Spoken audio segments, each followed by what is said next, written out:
रामनगर के जंगल में टोनी चिड़िया अपने दो बच्चों के साथ रहती थी, जिनका नाम पिंकी और गोलू चिड़ा था।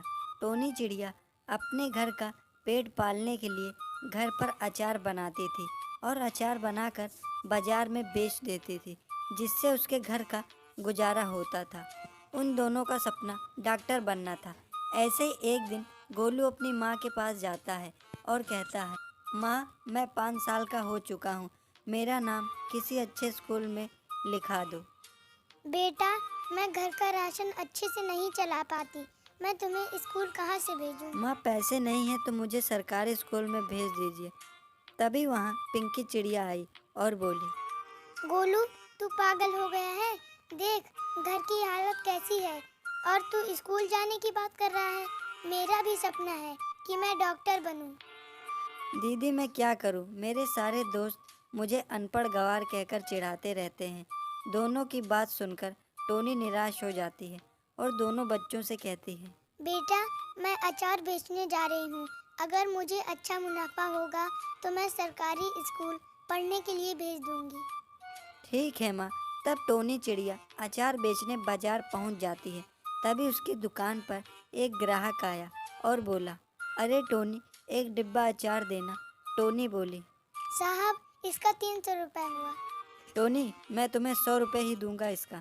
अरे नहीं साहब, इससे ज्यादा पैसे तो अचार तैयार करने में लग गया है।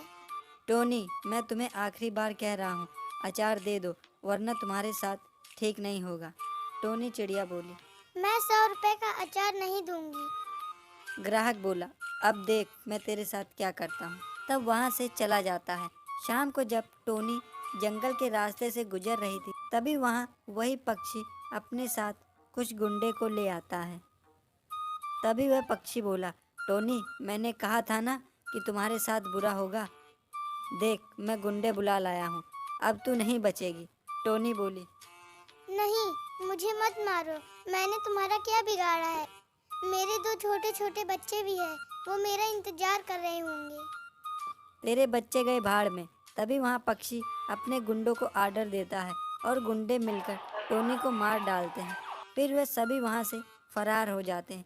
कुछ देर बाद टोनी की आत्मा उसके शरीर से बाहर निकली और वह तुरंत अपने घर जाती है। उसके बच्चे घर पर रो रहे थे। ये देखकर टोनी बहुत गुस्सा होती है।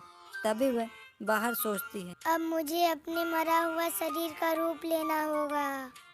तब वह अपने मरे हुए शरीर जैसा रूप लेकर घर में आ जाता। उसके दोनों बच्चे अपनी माँ को देखकर बहुत खुश होते हैं।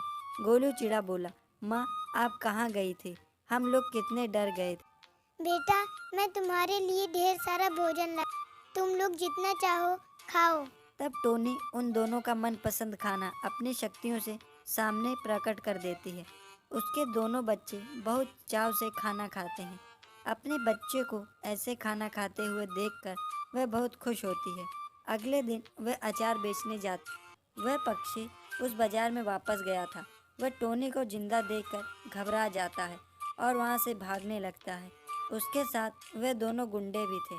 वह दोनों भागने लगे। दोनों वहीं पहुंच जाते हैं जहां उन्होंने टोनी को मिलकर मारा था।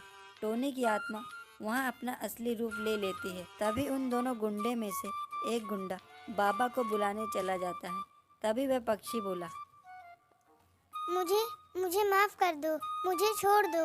आज के बाद मैं किसी के साथ ऐसा नहीं करूँगा। मैं भी कितना रोई थी, लेकिन तुमने मेरे ऊपर दया नहीं दिखाई और मुझे मार दिया।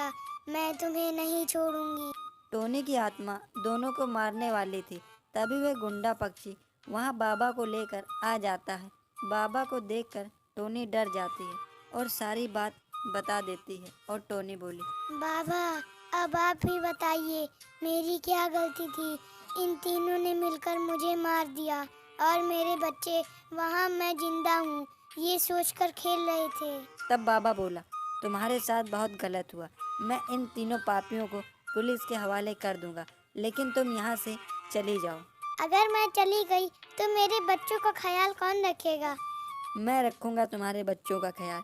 यह सुनकर टोनी वहाँ से गायब हो जाती है और बाबा टोनी के बच्चों का ख्याल रखने लगते हैं। तो दोस्तों, ये थी हमारी आज की कहानी। अगर आपको यह वीडियो पसंद आए तो इसे लाइक करें, सब्सक्राइब करें।